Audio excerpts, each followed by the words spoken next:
प्यारे बच्चों, कैसे हैं आप लोग? आई होप बहुत अच्छे होंगे और क्लासेस को एंजॉय कर रहे होंगे। हम लोग बहुत ही शानदार प्रश्नों का कलेक्शन देख रहे हैं और बहुत विस्तार पूर्वक हमने आधुनिक भारत के इतिहास का डिस्कशन किया है। पूरा का पूरा प्लेलिस्ट आप लोगों के लिए तैयार है।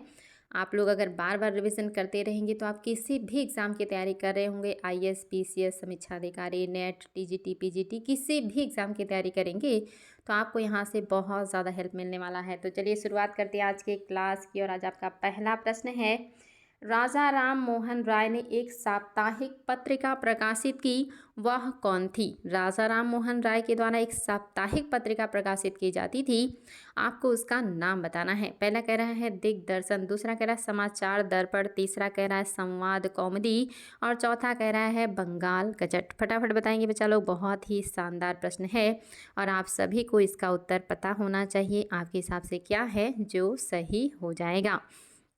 तो क्या सही है बच्चा लोग? याद रखेंगे आपका ऑप्शन नंबर 3 बिल्कुल सही है।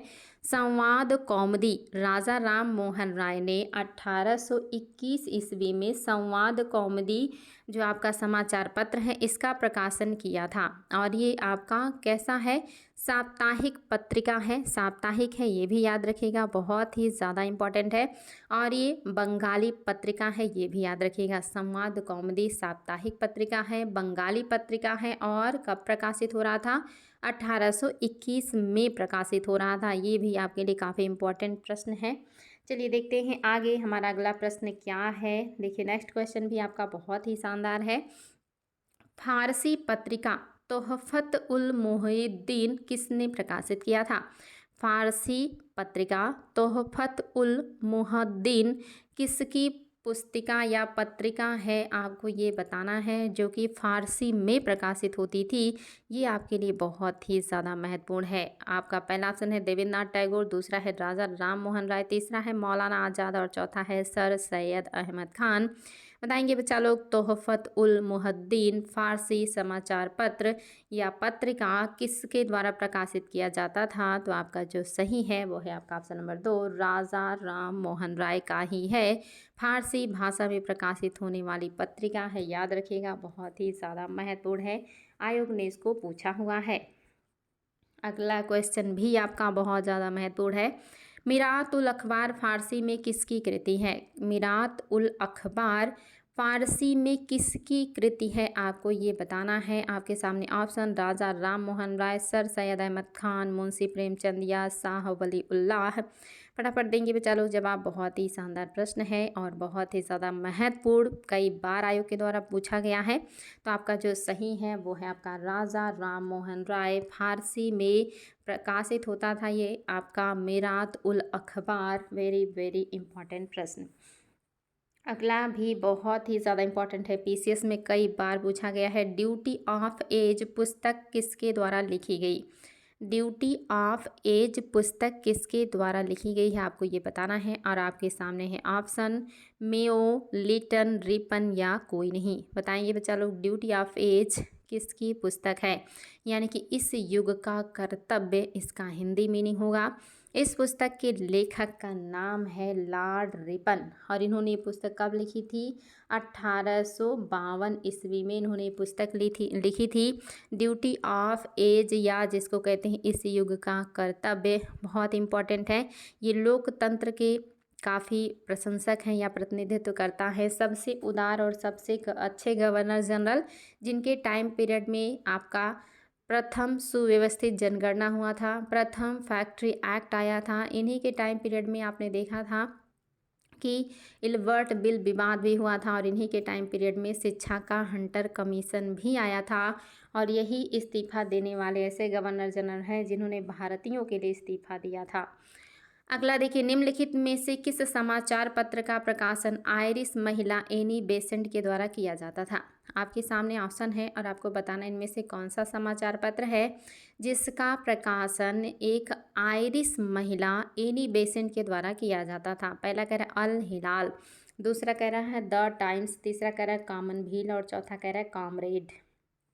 बताएंगे चलो, शानदार प्रश्न है और आप सभी को इसका उत्तर पता होगा कि क्या है आपका कॉमन व्हील ही इनका एनी बेसेंट की पत्रिका है, बहुत इंपॉर्टेंट है। अल हिलाल मौलाना आज़ाद का है, आप सभी को पता होगा, मौलाना अबुल कलाम आज़ाद का है अल हिलाल। और कॉमरेड भी मैं आप लोग को पढ़ा चुकी हूँ, आपका कॉमरेड किसका है, सर सैयद अहमद खान का है।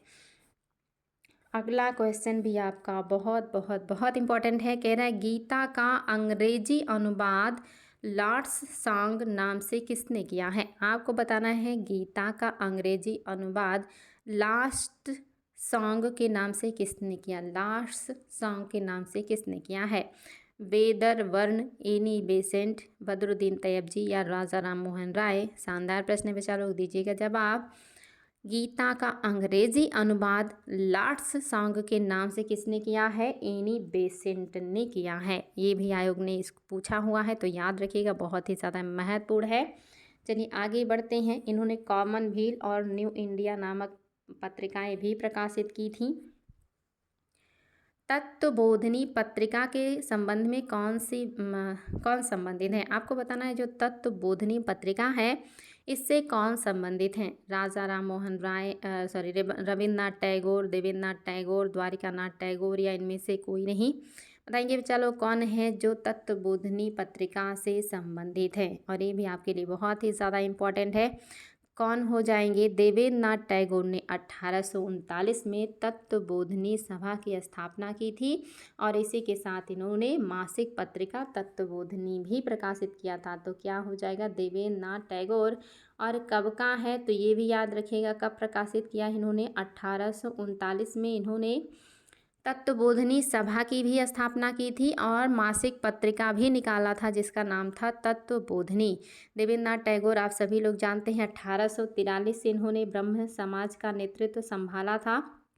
ये याद रखिएगा, 1843 से ये ब्रह्म समाज से जुड़े थे और बहुत ही बेहतरीन तरीके से इन्होंने ब्रह्म समाज को आगे बढ़ाया था। हालांकि 1857 में ब्रह्म समाज का नेतृत्व केशव चंद्र सेन के हाथों में आ गया था, ये भी आपको पता ही होगा, केशव चंद्र सेन। चलिए आगे बढ़ेंगे, देखेंगे हमारा अगला क्वेश्चन। लीजिए अगला क्वेश्चन तो आपके लिए बहुत आसान है। केशव चंद्र सेन के प्रयासों से सरकार ने 1872 ईस्वी में ब्रह्म विवाह एक्ट पारित किया। वह किससे संबंधित थे। आपको बताना है कि जो आपके केशव चंद्र सेन हैं इन्हीं के प्रयास से सरकार ने 1872 ईस्वी में ब्रह्म विवाह एक्ट पारित किया। वह किससे संबंधित है। ब्रह्म समाज, आर्य समाज, रामकृष्ण मिशन या देव समाज। तो इसका उत्तर तो मेरे सभी बच्चों को पता चल चुका है, क्योंकि हमने अभी डिस्कस किया है कि ब्रह्म समाज की स्थापना 1828 में राजा राम मोहन राय ने किया था, लेकिन 1843 में इसका बागडोर संभाल लिया था देवेंद्रनाथ टैगोर ने और 1857 से इसका बागडोर संभाल लिया है केशव चंद्र सेन ने। और इन्हीं के प्रयास से ही ब्रह्म विवाह एक्ट 1872 पारित हुआ है। तो सभी लोग किससे जुड़े हुए हैं, ब्रह्म समाज से जुड़े हुए हैं। चलिए बच्चा लोग देखते हैं हमारा अगला क्वेश्चन। निम्नलिखित में आपको बताना है, निम्नलिखित पुस्तक हैं और उनके लेखक हैं। कौन सा युग्म है जो सही सुमेलित नहीं है। आपके सामने एक तरफ राइटर है और दूसरी तरफ किताब है, कौन सा सही सुमेलित नहीं है। पहला कह रहा है वीडी सावरकर, क्या इन्होंने the Indian war of independent 1857 लिखा है। दूसरा कह रहा है एस.एन. सेन, क्या इन्होंने 1857 लिखा है। तीसरा है अशोक मेहता, क्या इन्होंने civil rebellion in Indian mutiny लिखा है। चौथा कह रहा है उपरोक्त सभी सत्य हैं।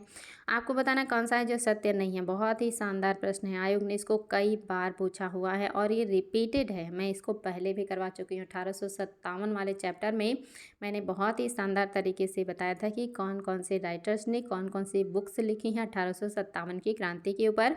तो बच्चा लोग कौन सा है जो सुमेलित नहीं है, तो आपका ऑप्शन नंबर 3 जो है ये आपका सुमेलित नहीं है, जो कि civil rebellion in Indian mutiny जो कि 1857-58-59 तक ये पुस्तक लिखी गई। इसके लेखक हैं शशि भूषण चौधरी। अशोक मेहता नहीं है, बल्कि कौन है, शशि भूषण चौधरी। शशि भूषण चौधरी हैं, ये आपका सही उत्तर होगा। और आपका 1857 जो क्रांति हुई थी इससे संबंधित जैसे किताबें हैं, जैसे आप जानते हैं कि सर सैयद अहमद खान ने भी लिखा है। इन्होंने जो लिखा है उसका नाम था an essay on the cause of the Indian revolt. इनकी पुस्तक का नाम याद रखिएगा, an essay on the cause of the Indian revolt. ये सर सैयद अहमद खान ने लिखा है। अशोक मेहता ने द ग्रेट रिबेलियन लिखा। मैंने कहा था अशोक द ग्रेट, इन्होंने लिखा है the great rebellion. R C. Majumdar ने लिखा था the sepoy mutiny and the rebellion of 1857। मैंने ये पढ़ाया है, बहुत ज़्यादा पूछा जाता है आर.सी. मजूमदार का भी। The sepoy mutiny and the rebellion 1857। पहले आर.सी. मजूमदार को ही दिया गया था सरकार की तरफ से ड्यूटी की वो 1857 की क्रांति के ऊपर पुस्तक लिखें, लेकिन कुछ अनबन होने की वजह से इन्होंने काम नहीं किया। फिर एस.एन. सेन ने लिखा था, और जो मजूमदार है इन्होंने स्वतः से अपनी पुस्तक लिखी the sepoy mutiny and the rebellion of 1857। तो आपका तीसरा सही नहीं है, बाकी बातें आपकी बिल्कुल सही हैं। अगला देखिए, हिस्ट्री ऑफ ब्रिटिश इंडिया किसने लिखी है? हिस्ट्री ऑफ ब्रिटिश इंडिया किसने लिखी है? पहला कह रहा है जेम्स मिल, दूसरा कह रहा है जेम्स स्टार्ट, तीसरा कह रहा है मैकाले और चौथा कह रहा है टी.आर. होम्स। आपको बताना है कि कौन है जिन्होंने लिखा है British history of British India. शानदार प्रश्न है बच्चा लोग। हिस्ट्री ऑफ ब्रिटिश इंडिया जो पुस्तक है इसको लिखने वाले हैं साम्राज्यवादी इतिहासकार जिनका नाम है जेम्स मिल। जेम्स मिल ने ही लिखा है, और जेम्स मिल ने ही भारत के इतिहास को 3 भागों में बांटा था। पहले भाग को इन्होंने हिंदू काल कहा था, जिसको हम प्राचीन इतिहास कहते हैं। दूसरे काल को इन्होंने मुस्लिम काल कहा था, जिसको हम लोग मध्यकालीन भारत का इतिहास कहते हैं। और तीसरे काल को इन्होंने आधुनिक काल कहा था। तो ये क्वेश्चन भी आता है कि किसने भारत के इतिहास को 3 भागों में बांटा था? तो जेम्स मिल ने बांटा था। पहले टाइम पीरियड को इन्होंने कहा मुस्लिम काल, पहले टाइम पीरियड को इन्होंने हिंदू काल कहा, और मध्यकाल को इन्होंने मुस्लिम काल कहा, और आधुनिक भारत को इन्होंने आधुनिक इतिहास कहा था। तो ये याद रखिएगा, आधुनिक काल इन्होंने ही बांटा है। और ये अपने आप में देखिए साम्राज्यवादी इतिहासकार हैं, यानी कि साम्राज्यवाद से काफ़ी प्रभावित हैं।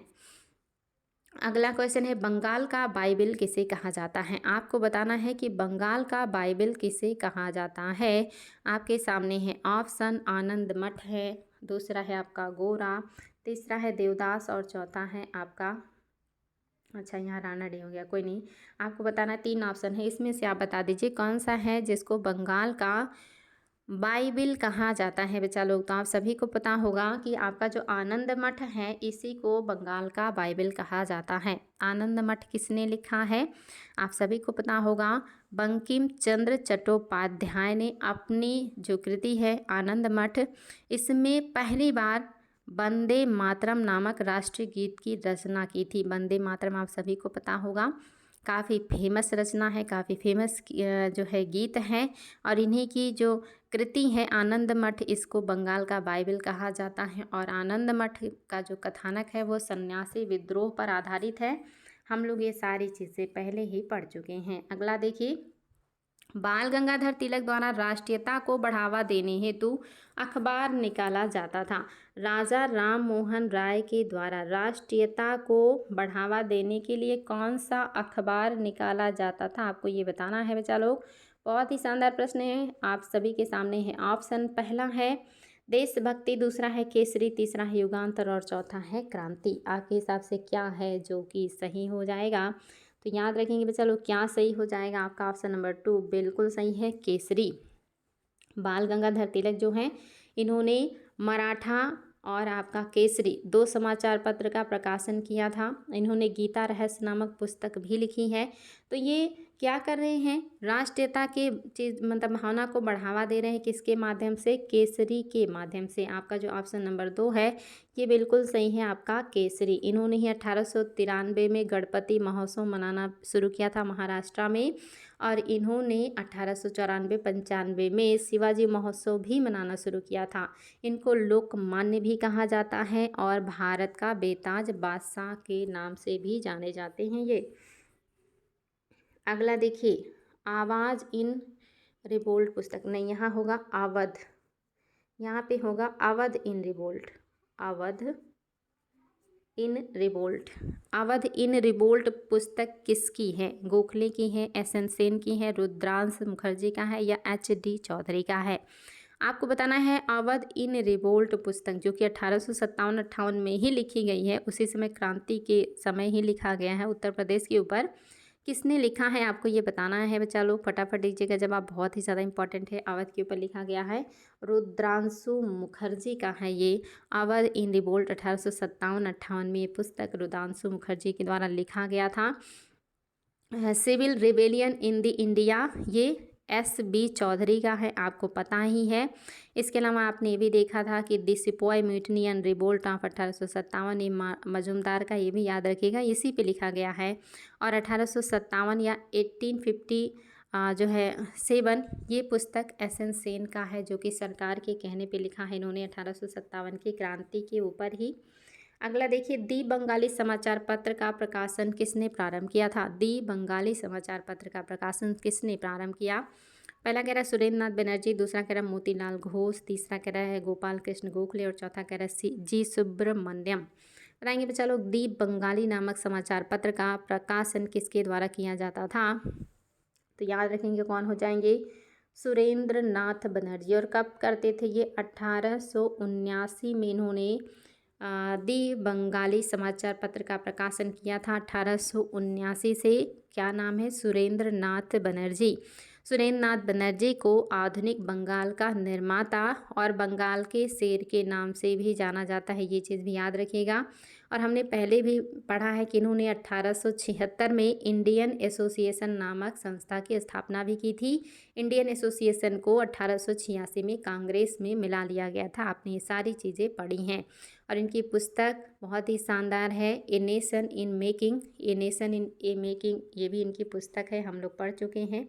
अगला देखिए, भगवत गीता का अंग्रेजी अनुवाद किस ब्रिटिश प्रशासक ने किया था? ये भी आपका रिपीटेड प्रश्न है, लेकिन आयोग इसको बार बार पूछता है, इसीलिए आप लोगों को याद होना चाहिए। भागवत गीता का अंग्रेजी में अनुवाद 1885 ईस्वी में किसके द्वारा किया गया था? तो चलो कौन हो जाएंगे? आपका जो ऑप्शन नंबर 2 है, यानी कि बिल्किंस। 1785 ईस्वी में इन्होंने भागवत गीता का अंग्रेजी में अनुवाद किया था, बिल्किंस ने, बच्चा लोग याद रखिएगा। और इसके अलावा आपको ये भी पता होगा कि 1784 में कोलकाता में एशियाटिक सोसाइटी ऑफ बंगाल की स्थापना की गई थी विलियम जोन्स के द्वारा। और विलियम जोन्स ने भी एक पुस्तक का अनुवाद किया था 1779 ईस्वी में, अभिज्ञान शाकुंतलम का।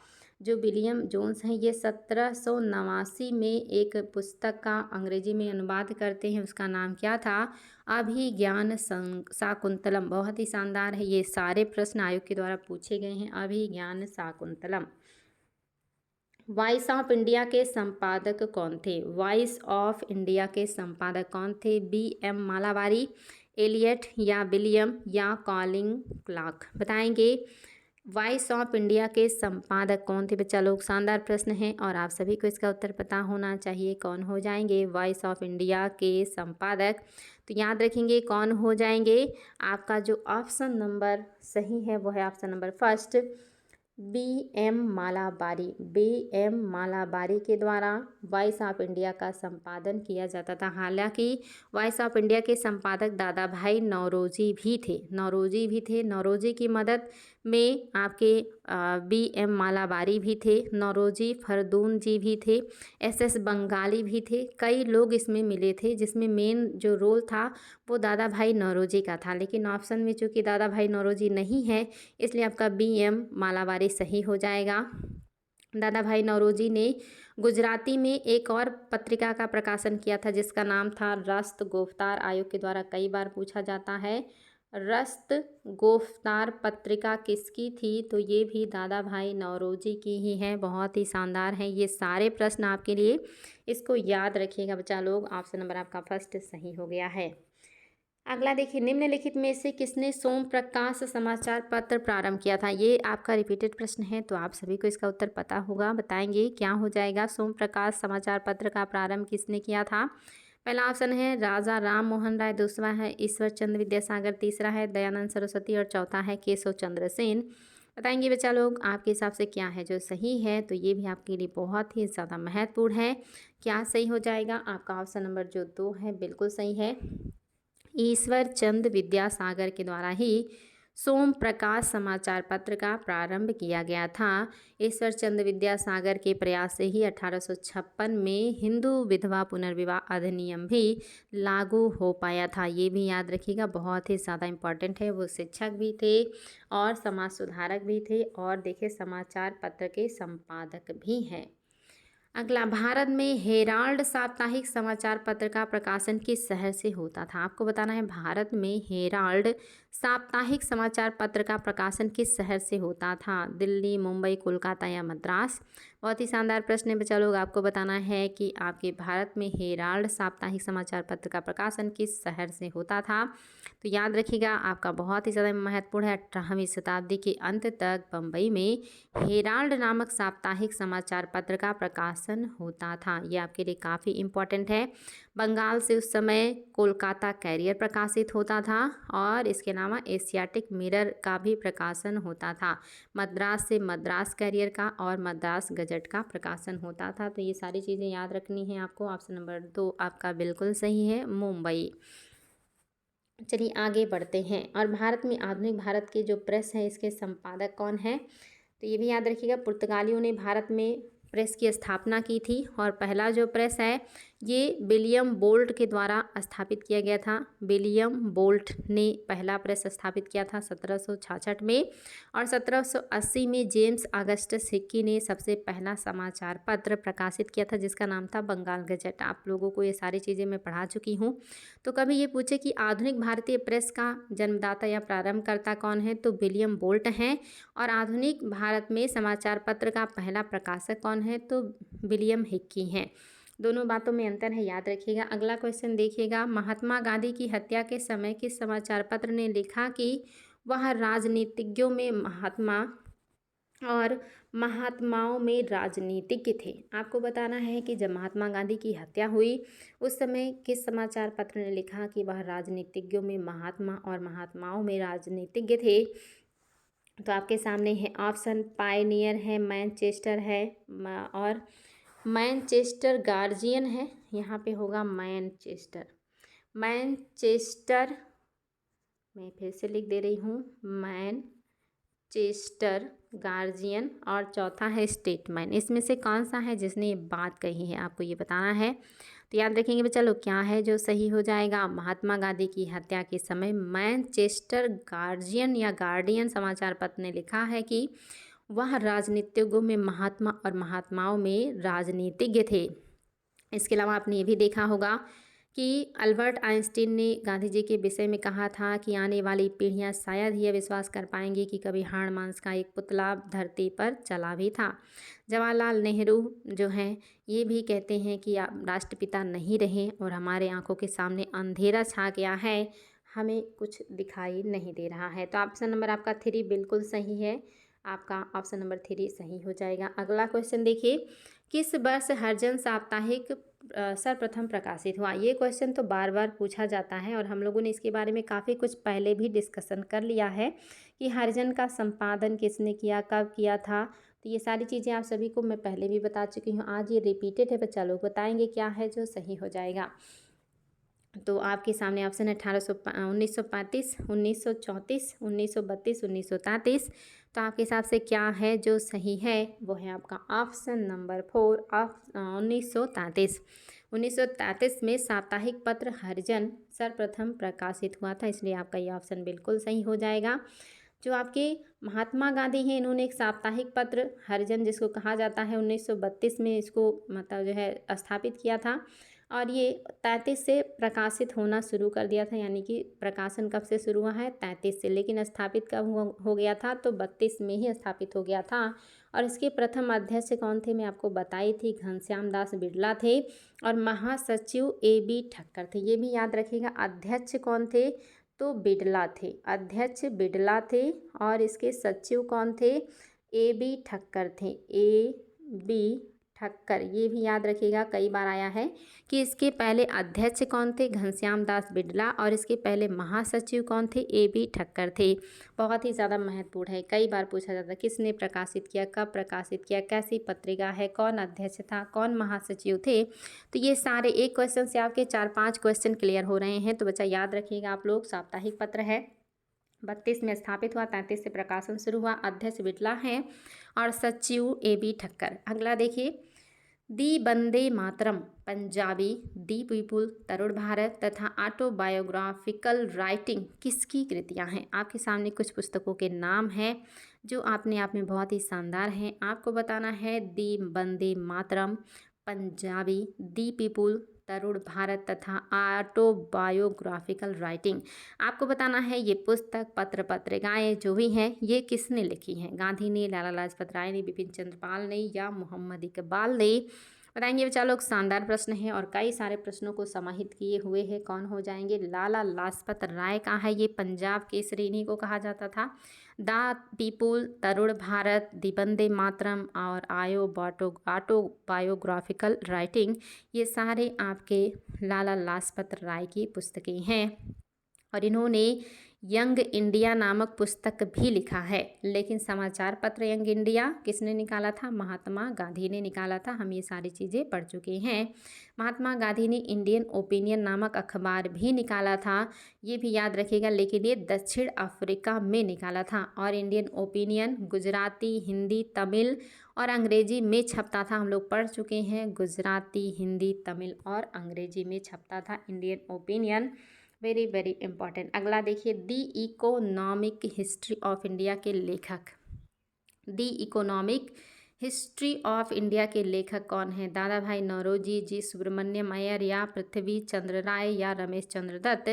बताएंगे the economic history of India के लेखक का नाम क्या है? आपके सामने ऑप्शन है और आपको ऑप्शन की सहायता से उत्तर देना है। कौन हो जाएंगे बच्चा लोग? आपका रमेश चंद्र दत्त का है the economic history of India के लेखक रमेश चंद्र हैं। ये भारत के बहुत ही प्रसिद्ध प्रशासक भी थे और आर्थिक इतिहासज्ञ और लेखक भी थे। इन्होंने बहुत सारी किताबें लिखी हैं, जैसे लेटर हिंदू सिविलाइजेशन लिखा है इन्होंने, India's in the Victorian age भी इन्होंने लिखा है, इन्होंने a history of the literature of Bengal भी लिखा है। इस तरह से इन्होंने बहुत सारी किताबें लिखी हैं।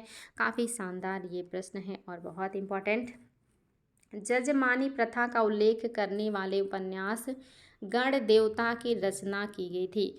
जजमानी प्रथा का उल्लेख करने वाले उपन्यास गण देवता की रचना किसके द्वारा की गई थी? शानदार प्रश्न है।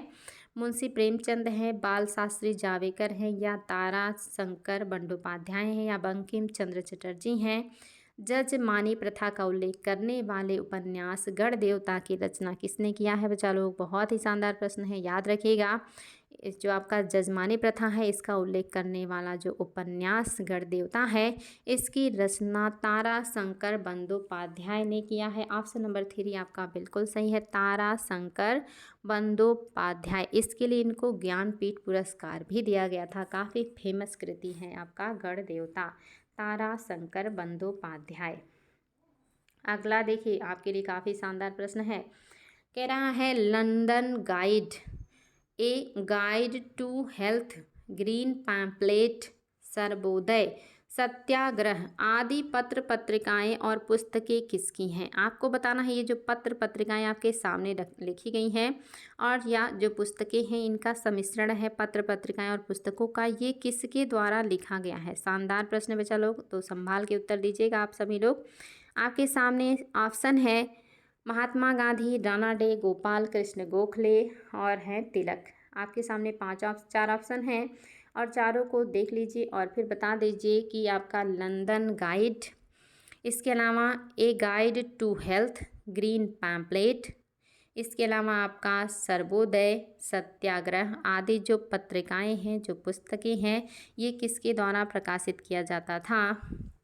तो कौन हो जाएंगे बच्चा लोग? महात्मा गांधी।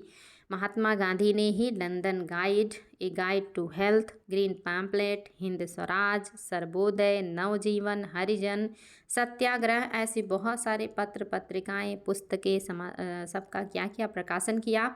यंग इंडिया नामक समाचार पत्र भी इन्होंने ही प्रकाशित किया था। 1919 में यंग इंडिया समाचार पत्र भी इन्होंने ही प्रकाशित किया था। अगला क्वेश्चन भी आपका बहुत ही शानदार है।